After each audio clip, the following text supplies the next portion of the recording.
I like to set aside a couple people have asked questions, and I like to set aside a little bit of time towards the end of the meal in case you have questions about how different things were made, or what just happened, or where you can get more of this kind of dining experience, or anything like that. If you have questions for me, or if you want to know how the carrot cake got so moist, or where you got a dog bone cookie cutter, or anything like that, you can ask Rachel. But if anyone has questions, we'd love to answer anything you have. Does anyone have questions? What's the most difficult menu? She said, "How dare you?" I was quoting The Office. I love that. Okay. I have one question. How dare you? Yeah. The most difficult thing to prepare. Of the meal tonight?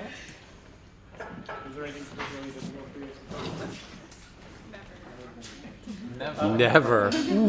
One thing for me that's difficult is aiolis are always challenging. They're a little bit temperamental, especially when you don't use sort of additives or stabilizers, that kind of thing. And so I definitely had a couple of tries to get that going. And because I'm not like professionally, cooking school trained, I've learned how to do it, but it hasn't been like beaten into me. So that took a couple of attempts. Yeah.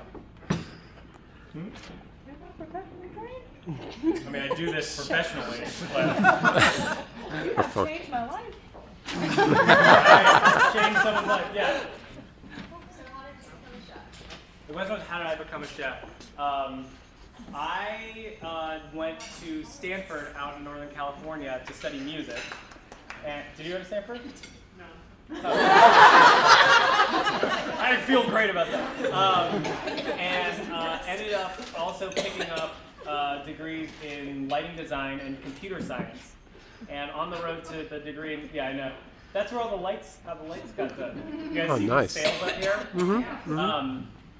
And in the lighting design course load, I had to take some electives, and one of the electives I took was food and performance. And that sort of jump-started me into this sort of more engaging, performative dining experience kind of thing that's more than just like, here's a series of plates of food that are good. But the storytelling and the conceptuality and all that kind of stuff. So I started doing that out in San Francisco, and then I'm from here, so when the food market out here really started taking off, I came back and started doing things. Rachel went to culinary school and worked in the restaurants and worked her way all the way up to Snap Pea. Yeah, do you have a question? I had the same question. Same question, yeah. Which was the most difficult character for you to create a dish for? The most difficult character? I had a lot of trouble with the coach. Because I was stuck on the idea, I guess the coach is played with like trying to get people, there's sponsorship from an alcohol company, but water is better. Is that something? Okay. And so I was like trying to figure out how I could incorporate that with like something that would normally be made with alcohol, but instead is made with water. It's like, most things that are made with alcohol, if you made it with water, are probably just going to get less flavorful because of water. So I was stuck on that, trying to figure that out. And then finally I was like, all right, scrap it. Let me go with color, and let me go with the wordplay on cochinita.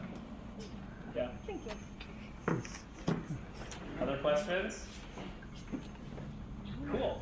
Well, with that, we'll clear this course, and we've got another little treat, a final little surprise for you guys if you have room before you guys take off. I'll just give a little plug here, if you don't mind. I do these kinds of things every month all over the Triangle. We call it Snap Pea Underground. So it's pop-up dinners that we pop up in different crazy places. In October on Halloween weekend, we were on top of a parking deck in downtown Raleigh, doing a Halloween 11-course Halloween meal. We've been in abandoned fruit warehouses. We've been in old churches. We've been in mid-century modern furniture stores, art galleries, all sorts of different things. You don't know anything about it except for the general part of the triangle that it's in. You don't know the menu. You don't know the location. You get tickets. They've been selling out in 3 to 4 minutes recently. So if you're interested in coming, I'll have my computer up here, and you can sign up to get on the email list. We send out an email on the Tuesday. That tickets will be going out on sale that Friday. And so then if you want tickets, you just have to be like, nah. and get your tickets. And then 36 hours before the event, you get an email with the location and wine pairings, that kind of stuff. They're always a lot of fun, different crazy concepts, like the 9 planets, or like the history of the Haw River. We did one right on the bank of the Haw River, that was written up in Chapel Magazine. All sorts of stuff. So if you like fun, adventurous, crazy dining experiences, that's for you. Anyway, we'll get this out of your way, and we'll get you a last little bite before we send you on your way to the mural, on your way to home. So, Thank you, Jacob.